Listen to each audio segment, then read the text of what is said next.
Hey designer, you're listening to episode 102. In this one, we're going to be talking about the fear of rejection. This is something I see hold up interior designers from reaching their goals at every stage of their business. It can be really sneaky the way that it shows up, and it can also be blatantly obvious. Either way, it's something you must work through to build the interior design business that you truly desire. Welcome to the Interior Design Business CEO, the only show for designers who are ready to confidently run and grow their businesses without the stress and anxiety. If you're ready to develop a bigger vision for your interior design business, free up your time, and streamline your days for productivity and profit, you're in the right place. I'm Desi Cresswell, an award-winning interior designer and certified life and business coach. I help interior designers just like you stop feeling overwhelmed so they can build profitable businesses they love to run. Are you ready to confidently lead your business, clients, and projects? Let's go. Hello, designer. Welcome back to the podcast. I hope you all are having an incredible week. I'm actually recording this on a Friday, which is a little unusual for me. Today, both of our kids have friends coming home with them after school, so that'll be a little bit wild, but I am looking forward to it. And it's kind of fun. Some of my son's friends are starting to enjoy what I make, so that always just delights me. One of them gets very excited for my guacamole. The one that is coming over tonight is looking forward to the pizza that I'm going to make. So I don't know why. I think it's because my son is kind of like, whatever, mom. You're going to make me eat something. All right, fine. So when I find some other child that appreciates what I make, I get kind of excited. So that's what's happening here in my world. I do want you all to know that if you aren't aware of the waitlist for private coaching, make sure that if you want to be working with me this fall or in the winter, that you are on that waitlist, because that's who I'm going to be reaching out to first when spots become available. So if you are someone who's new to me and you're wanting to work together, or you're a past client and you're interested in partnering again with setting some new goals, overcoming some new challenges, definitely get on the wait list. It's desiid.com/private coaching waitlist. Today, what we're going to talk about is rejection. I know that sounds like kind of a downer topic, but it is really important, and we're going to be covering it from both the angle of rejection from other people and also rejection from ourselves. Now, when I was thinking about this episode, I was thinking, well, maybe we'll call it like overcoming fear of rejection or getting over the fear of rejection. And I mean, that kind of sounds good in terms of SEO and what you might Google. Also, I don't think that we ever totally get over it, but we do learn to work with it and really support ourselves through what is really a natural human fear. So that's what we're going to be exploring today in this episode: why we're afraid of rejection, the negative consequences of not working with this fear, moving through it and forward from it, that has on your business, and then how to prepare yourself for situations where you might experience rejection, and also how to move forward if and when it does happen. This episode was actually inspired by some coaching that we were doing in the Designer CEO Mastermind. What I've seen from working with interior designers at varying stages in their business, the fear of rejection really shows up in different ways as you progress through your journey as a designer CEO. So we're going to talk about that as well and give you some examples to see how sometimes this is a very subtle fear that is sort of running in the background and dictating what you're doing and not doing. And sometimes it really feels like that loud internal voice that feels like, oh my gosh, rejection is the scariest thing ever.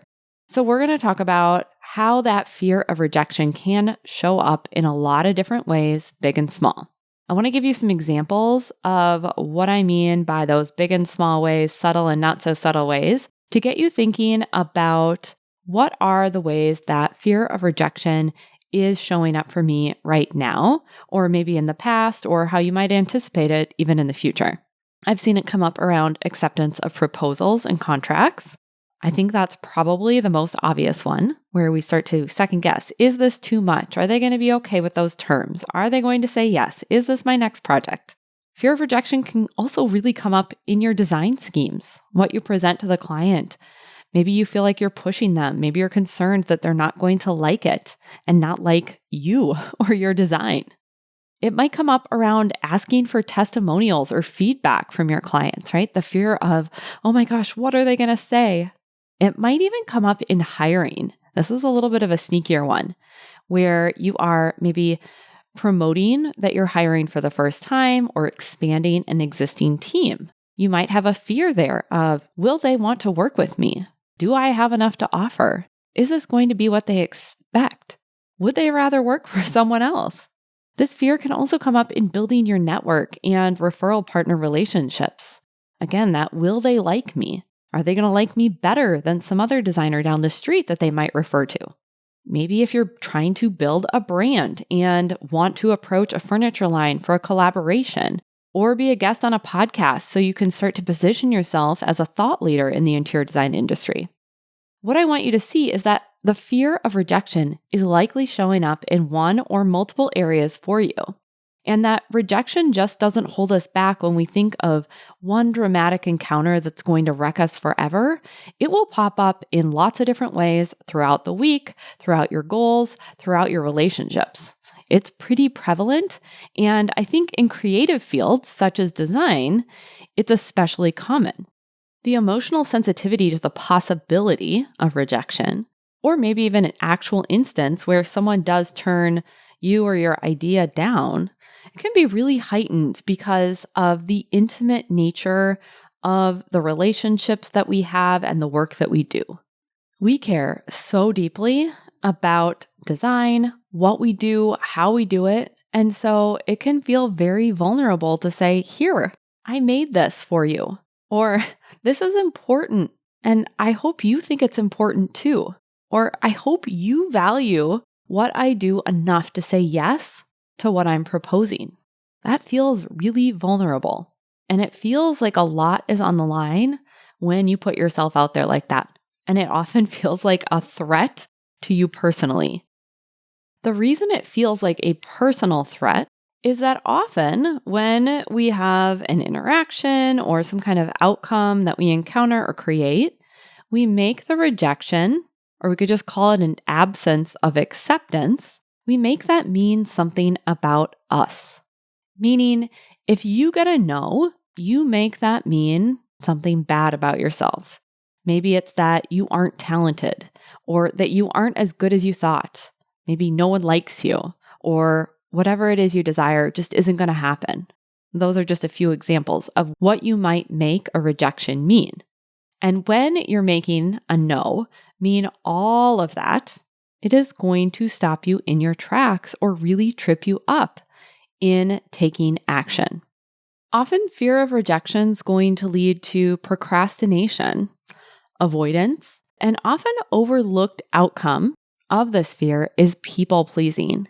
You're trying to bend and shapeshift into acceptance. Of course, all of these things are going to deter you and take you off track from what you're ultimately trying to do in your design business. And that's because when it's personal, when we make it about ourselves, it's hard to make objective, strategic decisions. It's hard to get started and to keep going. It's hard to build a business that supports you and allows you to shine through with your own vision and process that makes you unique. One of the examples I like to give when we're talking about this fear of rejection or fear of getting a no is thinking about if you were in a sales position selling widgets, some little parts, bits and bobs, and you present to your customer these widgets and say, would you like to buy this? And they don't want to buy those widgets. You might think, darn, I might not hit my sales goal. You might think, oh, they're looking for a different product. It's just not as emotionally charged. You rebound quickly from that type of interaction. Maybe you decide you're going to try a different marketing or sales approach, or simply just try a different client. Maybe they don't need widgets right now and you'll come back to them and you know somebody else who might need that. Now, I recognize that it can be hard to achieve this level of objectivity with your creative outputs and something that is often a personal brand, which it would be your design business. However, The widgets example does help me illustrate that a no or a rejection doesn't have to mean anything about you as a person. It's the idea, the proposal, the set of conditions. That is what is rejected, not you as the human being. I really want you to consider this because when you take your human worth and value out of the equation, rejection is no longer about you, and it can be much more of a neutral circumstance you can respond to versus react to. No amount of preparation, strategic planning, or editing is going to be able to protect you from the possibility or reality of rejection. And that's why the meaning making that we assign to getting a no is the root cause of the fear that you have to solve for. And building your emotional strength and resilience really is the solution. If at this point you're thinking, yeah, that sounds great, I get that intellectually, but I don't know. No worries, I've got you. We're going to discuss how you can support yourself when you are putting yourself out there, whatever that looks like for you. When you're getting to make a leap, when you're getting ready to propose something that you are feeling a little shaky under, when you are putting yourself in a position where you might receive a no, this is really the process that I want you to go through to support yourself. The very first thing you have to do is notice the first rejection. The first rejection is often you rejecting yourself. Often this is going to come in the form of negative self-talk and essentially telling yourself no before anyone else gets the chance to. This is just a protective measure, but we want to be aware of it and address it. This is where you absolutely need to start and be brave enough to look at what you're saying to yourself.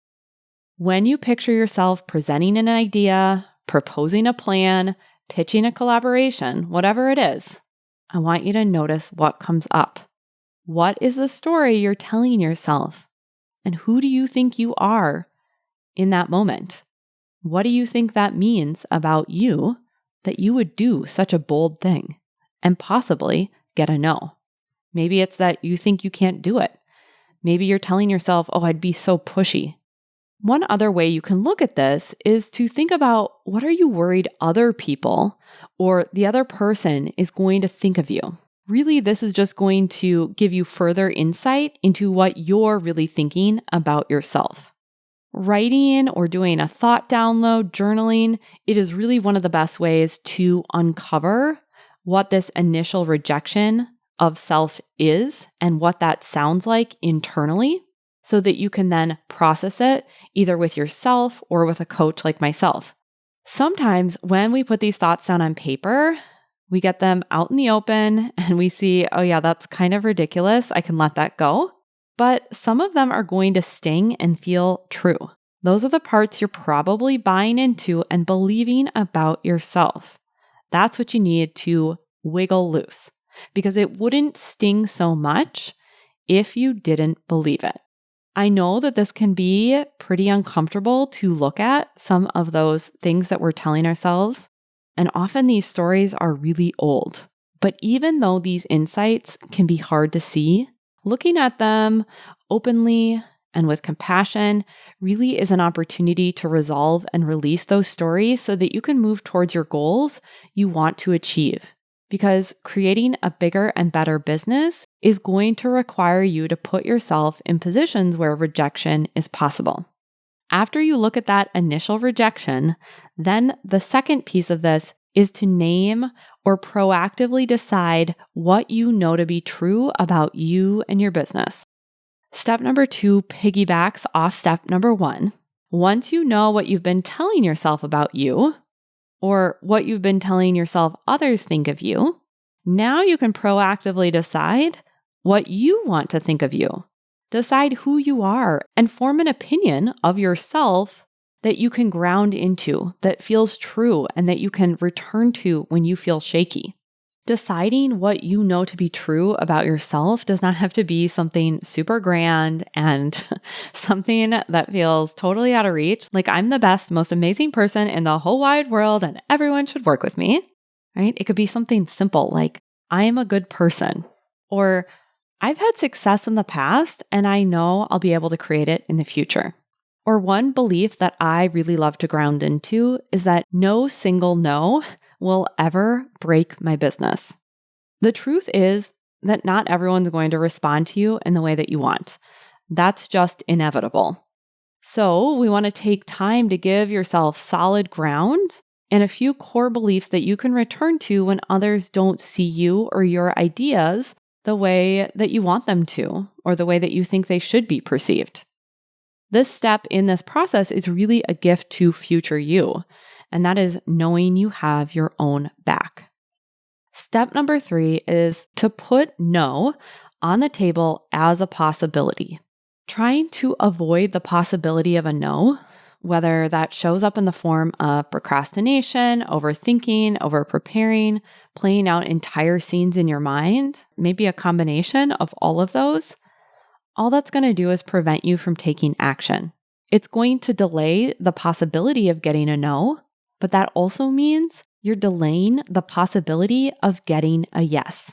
I think that once we release the attachment to getting a yes as that being the end-all be-all and only outcome we could handle, we actually have so much more insight into strategies and approaches that would actually support the possibility and increase the chances of getting that yes that we really want.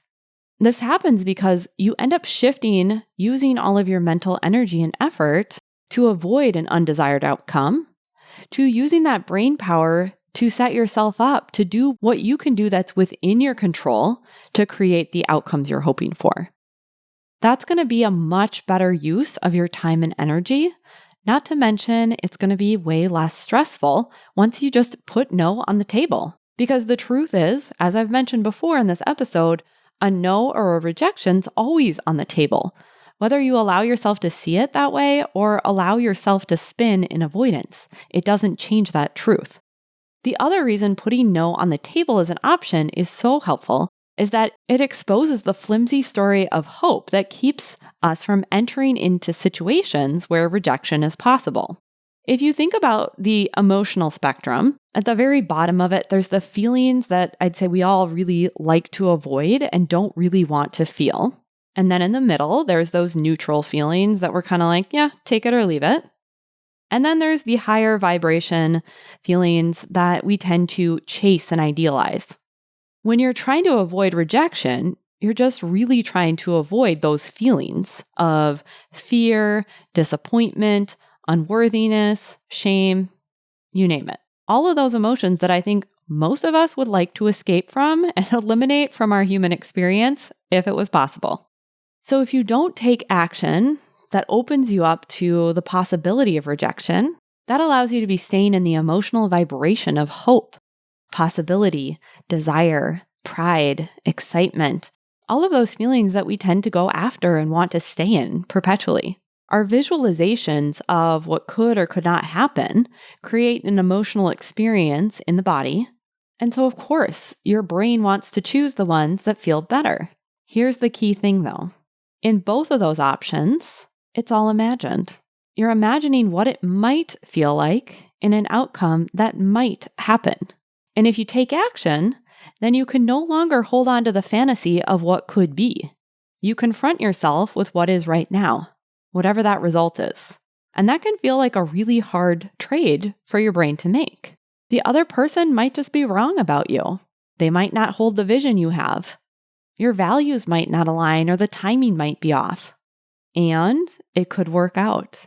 It could be better than you even imagine. Give both of those options equal airtime because the acceptance of no being on the table as something that might occur will open you up to what could be. No is a possible outcome. Yes is a possible outcome. And I want you to give yourself a chance to hear yes. Learning to be your own inner coach instead of inner critic is one of the best things you can do for yourself in your business and in your life. That's why when I work with clients, we always address the mindset, the body, which is the emotional component, the language of the body, and the strategy.